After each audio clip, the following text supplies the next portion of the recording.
A Lenovo ThinkPad P16v that powers on without displaying anything can often be repaired with the right steps. This guide covers troubleshooting, recovery, system repair, and command line fixes from start to finish. A lot of errors pertain to this problem, and we're going to go ahead and jump into what should hopefully be a pretty straightforward process, guys. And we're going to go ahead and jump right into it. First thing I'd recommend doing would be to actually go ahead and boot to the troubleshooting utility on Windows 11. So if you do a hard power off 3 times in a row, Windows should automatically attempt to launch the startup repair utility. And if it doesn't find anything, it will give you the option to select advanced settings, in which case it will take you to a screen that looks like this. Now, if it does not take you to a screen that looks like this, or you're unable to get to that, you can also download the Windows 10 Media Creation Utility, or Windows 11. They probably will make a creation utility for Windows 11 at some point. And it doesn't really matter, you can actually run the Windows 10 utility on Windows 11 as far as I'm aware. And you should be able to run the troubleshooting utilities built in within it. So you just would go ahead and download it to an ISO file and then burn it to a DVD or USB. It'd have to be about 4 gigabytes or more. It couldn't be a small USB flash drive, and it couldn't be a CD. It'd have to be a DVD. And then you'd boot your computer from it. So depending on the computer manufacturer, you'd have to tap a different key on your keyboard in order to launch that menu, in order to select what boot drive you want to go off of. So it could be anything between the escape key, F2, F8, F12, for example, and those are the function keys on the top of your keyboard. So you may have to just do a little bit of trial and error. Shouldn't take you more than a couple minutes. Googling it would probably be best before you even begin. But anyway, we're ready to go ahead and jump right into it. So we're on the choose an option page. So these will look very similar whether you're booting from it directly within Windows itself, or if you're plugged in a USB flash drive with the media creation utility installed and you selected the recovery option. So when you are setting up your Windows 11 installation or Windows 10, depending on the drive you're using, there should be an option to repair your computer in the bottom left corner of the dialog window, one of the first screens that comes up. You go ahead and select that, and then it would take you to a troubleshooting screen like you see here. And you want to go ahead and select troubleshoot, reset your PC, or see advanced options. And then there are going to be a whole bunch of options in here that we're going to explore in today's video. The first one, we're going to actually go underneath advanced options and then select startup repair, fix problems that keep Windows from loading. So go ahead and select that first.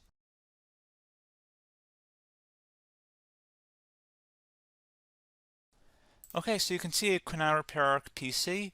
That was our first option we could try. Something else, if we go back into advanced options here and then select troubleshoot, we're going to go underneath advanced options again. You can go ahead and actually access safe mode by selecting startup settings. And then if you select the restart button, you have the option on the screen select safe mode with networking, which will give you a key on the screen. It'll tell you which key to press to enter that. I believe it's the F7 key. It'll do that for you. I'm not going to go over that in today's tutorial because I don't really want to go into safe mode, but you're more than welcome to attempt that by going into here and then selecting restart. Again, it'll launch another screen. It'll say what key do you want to press, and it'll give you like 7 or 8 different options, and you want to select safe mode with networking. There's also an option for a command prompt too, but that's going to be something we're going to cover later in this video, and we don't even have to go through that in order to access it. So that's why I'm not going to really push for that, because unless you know exactly what's causing the problem, you probably don't need to go into safe mode. Unless you're trying to recover files, in which case then you definitely can go into safe mode, but we're trying to actually recover our computer here. So I hope that makes sense. Something else we can also try here as well would be to uninstall updates, remove recently installed quality or feature updates from Windows. So if you go ahead and select that, you can uninstall the latest quality updates, which generally is the more day-to-day updates. Feature updates are the less regularly released ones, like the big ones. I would equate it to service packs in like Windows 7 and Windows Vista and Windows XP. So larger updates that occur once or twice a year at most. And the quality updates are more just a regular update. So probably obviously it'll take longer if you're going to try and uninstall the latest feature update versus quality update. And maybe you don't need to go back that far. So just giving you guys a couple of pointers with that. Something else you can also look at here, and we're going to jump into the command prompt in a little bit, but you can select System Restore, which will use a restore point recorded on your PC to restore Windows. And this is something I would highly recommend here, guys. So select Next.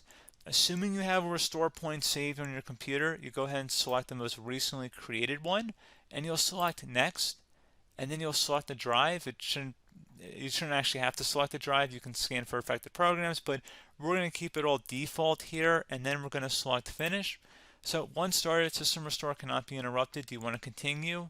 I think we're going to select yes. I don't think we have anything better to do on our computer right now, so just give it a moment here to initialize. It will take a couple minutes to run, obviously depending on how large your hard drive is and how much is saved on the system restore point.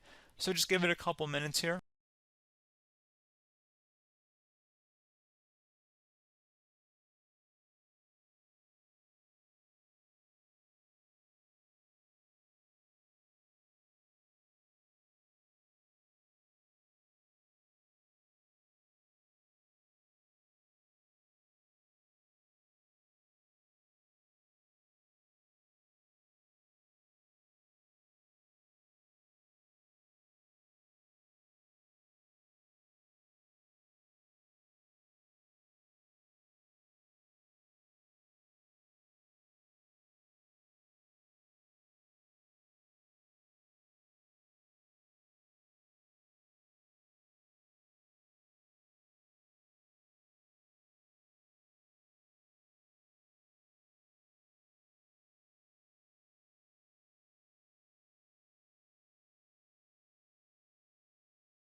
Okay, so you can see the system has been restored successfully. We're going to go over a couple different methods addition to that if that did not work. So I'm just going to pause the video and we're going to start back on the recovery screen that we started with. Okay, so a couple other things we can try here too. If you go back into troubleshoot, you can select reset your PC, let you choose to keep or remove your personal files, and then reinstalls Windows. You can select to keep my files, which will remove apps and settings but keeps your personal files. You can also select remove everything, which will remove all of your personal files, apps, and settings. So this is more of a factory reset, the second option here. First option, it should not delete all of your personal files. However, it will pretty much clear most of your programs, and keep in mind, there's no guarantee that your information, number one, is even still available and easily recoverable on your computer to the point that you actually would be able to recover anything. And the second point is that there's always a chance that it won't actually recover and it will just do a factory reset anyway. So there's no guarantee that actually would keep your files anyway. So I would recommend trying to get a recovery tool and backing that up first before selecting it anyway. But again, those are a couple different options. And then something else you can try here if you go back to the choose an option. Another option, if you go underneath choose an option and select troubleshoot, advanced options, and now select where it says command prompt. Okay, so the first thing we should do is type our main hard drive here. In most cases, it should be the C drive. So you just do a C colon and then hit enter on your keyboard. So once you're underneath the C drive, we're going to type in dir and then hit enter on your keyboard. It should have program files, users, and Windows all in there. That's how you know you're in the right directory.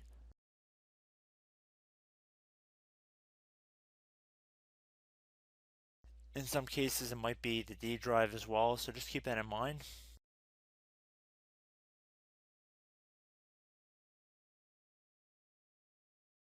Next thing we're going to do is type in cd space / Windows / system 32 / config, and then you're going to hit enter on your keyboard.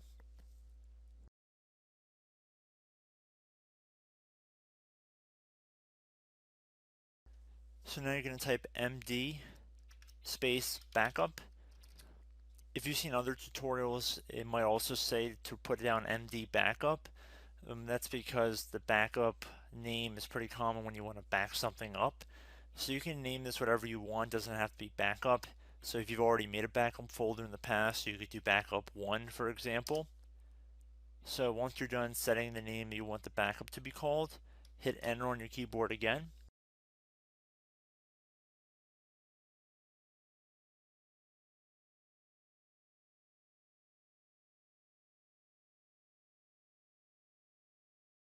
At this point you want to type copy, C-O-P-Y, space, then you want to do the star symbol above the 8 key, then do a period or a dot, whatever you want to call it, then another star sign, and then another space, and then type backup, and then hit enter on your keyboard.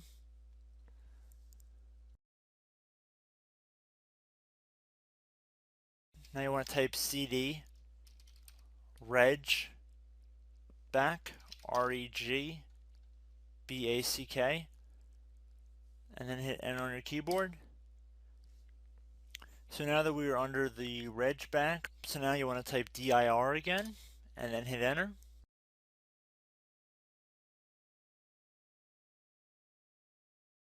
So now at this point we're going to type copy again. So copy, space, star sign,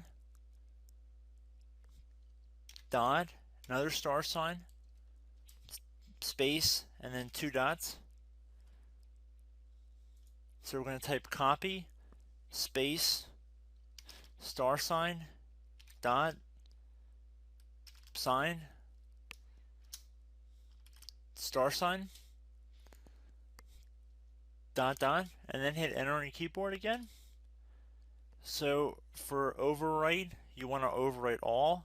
So type A on your keyboard, so capital A, and then hit enter on your keyboard.